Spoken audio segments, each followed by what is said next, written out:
టిప్పు సుల్తాన్ వారసుడని అంటూ ఉద్యోగాలు ఇప్పిస్తానని నమ్మించి కోట్లు కాజేసిన ఓ ప్రైవేటు వైద్యుణ్ణి జనగామ పోలీసులు అరెస్ట్ చేశారు.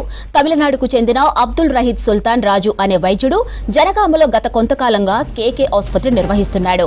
టిప్పు సుల్తాన్ వారసుడుగా టిప్పు సుల్తాన్ ట్రస్ట్ చైర్మన్ గా డాక్టర్ సుల్తాన్ రాజు చలామణి అయ్యాడు.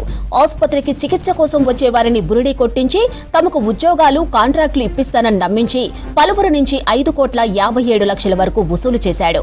మోసపోయామని తెలుసుకున్న బాధితులు పోలీస్ స్టేషన్లో ఫిర్యాదు చేశారు. దీంతో గత 8 నెలలుగా తప్పించుకుని తిరుగుతున్న డాక్టర్ సుల్తాన్ రాజును అరెస్ట్ చేశారు పోలీసులు.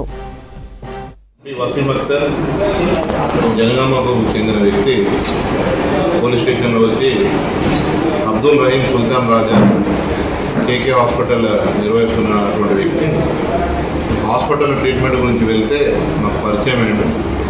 ఈ పరిచయంలో అతని గురించి మాట్లాడినప్పుడు నేను టిప్పు సుల్తాన్ వారసుని, తర్వాత ట్రస్ట్ చైర్మన్ని, నాకు ఆ ట్రస్ట్ నుంచి నాకు 700 కోట్ల రూపాయలు వచ్చినాయి అని చెప్పి అతనికి డీడీను తెచ్చి చూపించి నమ్మించడం వల్ల ఈ వచ్చిన డబ్బులతో నేను మెడికల్ కాలేజీ జనగామలో కడతానంటే ఈ ఫిర్యాదు ఎవరైతే ఉన్నారో అతను ఎలక్ట్రికల్ కాంట్రాక్ట్ రావడం వల్ల అతని మాటలు నమ్మి నిజంగానే ఈ డబ్బులతో మెడికల్ కాలేజ్ కడితే నాకు ఈ కాంట్రాక్ట్ వస్తానే ఉద్దేశంతో అతనికి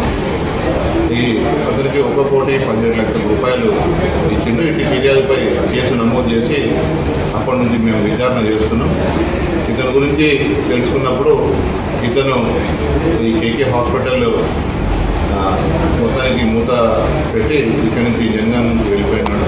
అప్పటి నుంచి అతని గురించి మేము వెతుకుతున్నాం. అతను నిన్న సాయంత్రం అతని హాస్పిటల్ దగ్గరికి వచ్చి అతని హాస్పిటల్కి సంబంధించిన చూసుకుందామని వస్తే మేము నిన్న సాయంత్రం అదుపులోకి తీసుకుని అతన్ని విచారిస్తే అతను ఇక నేను చాలామంది దగ్గర కూడా ఈ పేరు చెప్పి మోసం చేసినా అని చెప్పింది కాబట్టి అతన్ని మేము ఈరోజు అరెస్ట్